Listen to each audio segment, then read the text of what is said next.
Os direitos, deveres e garantias do cidadão são notícia em cada canto do planeta. A aplicação das leis em países de todo o mundo, as decisões mais importantes, é o que vamos acompanhar a partir de agora no programa Cortes Supremas.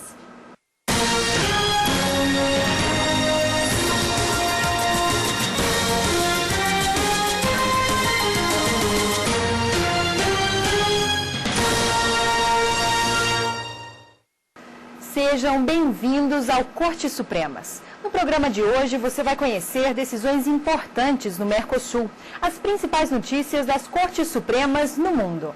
Acompanhe comigo. Na Colômbia, a Corte Suprema nega pedido de extradição de ex-guerrilheiro das Farc. No Equador, nova Constituição aumenta a participação do Estado na economia. E ainda vamos conhecer a estrutura do Poder Judiciário do Paraguai. Em setembro de 2008, 9 milhões de equatorianos foram às urnas para aprovar um novo texto constitucional. Na 20ª Carta Magna do país, mudanças como a reeleição presidencial e maior participação do Estado na economia. É o que mostra a terceira reportagem da série Mudanças Constitucionais na América do Sul.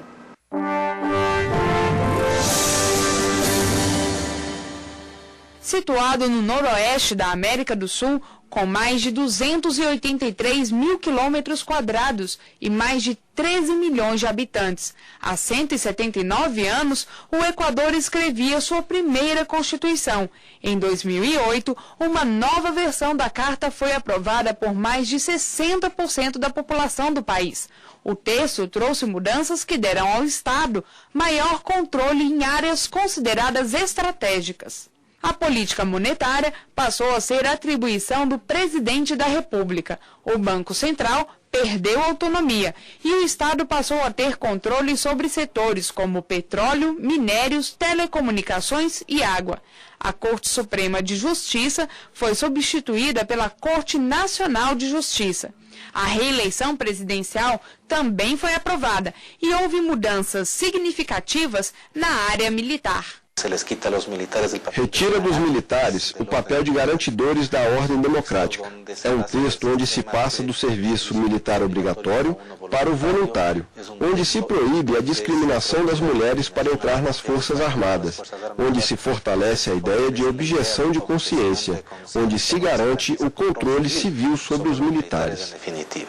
A nova Constituição do Equador também estabelece maior participação da população em suas decisões. Agora, tratados internacionais devem ser aprovados por meio de consulta popular.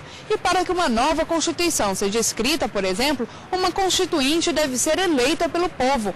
Outra novidade é o reconhecimento do casamento entre pessoas do mesmo sexo. A Constituição equatoriana, assim como a Constituição brasileira de 88, ela dedicou um capítulo à família. E ela previu explicitamente, ela regulou explicitamente a união de pessoas do mesmo sexo, união homoafetiva. Mas como a Constituição da Bolívia, é o reconhecimento da cultura, tradições e raízes dos povos originários a principal característica da nova Constituição do Equador. Para a Constituição, houve um processo bastante grande na luta para a dignidade dos povos indígenas. Antes de tudo, pela identidade em um primeiro momento e pela educação. E assim fomos avançando um pouco para conseguir que reconheçam a existência dos povos indígenas no Equador. E hoje, no quadro Nas Cortes, vamos conhecer mais um caso de destaque do Supremo Tribunal Federal no primeiro semestre deste ano. Em fevereiro deste ano, os ministros do Supremo Tribunal Federal aprovaram uma proposta de súmula vinculante apresentada pela Ordem dos Advogados do Brasil. Para a maioria dos magistrados, o conteúdo da súmula está relacionado aos direitos fundamentais, entre eles o da defesa.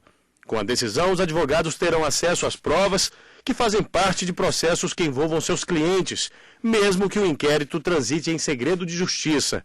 Por mais bandido, por mais difícil que seja a pessoa, por mais complicado, não vai existir um processo legal realmente, como prevê a Constituição, se não houver acesso das partes a esses autos. Então, o que essa súmula garante é o mínimo, que é que a parte investigada e o seu advogado constituído tenham acesso aos autos. Antes da decisão, Os juízes avaliavam individualmente os pedidos feitos pelos advogados para terem acesso a processos sigilosos. A Procuradoria-Geral da República se posicionou contra a decisão. Nós vimos com muita preocupação no sentido de inviabilizar a persecução criminal desses crimes, sobretudo dos crimes do colarinho branco, né? Os crimes que envolvem réus mais poderosos. A 14ª súmula foi um marco, já que foi a primeira vez que o Supremo Tribunal Federal recebeu uma proposta de súmula vinculante. Ela é um instrumento que obriga outras instâncias da Justiça a seguir orientações e decisões adotadas pelo STF. O objetivo é reduzir o número de recursos e agilizar as decisões. E é hora de navegar.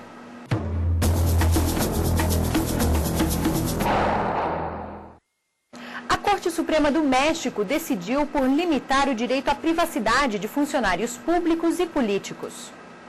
A decisão da Corte Suprema busca garantir e proteger a liberdade de informar de jornalistas e meios de comunicação. Os magistrados entenderam que as pessoas que desempenham atividades públicas, bem como os candidatos a desempenhá-las, têm o direito à intimidade restringido diante da atuação dos meios de comunicação no exercício dos direitos de se expressar e informar. A Corte Suprema estabeleceu uma série de regras para os processos movidos por funcionários e servidores públicos ou políticos contra jornalistas no exercício da profissão.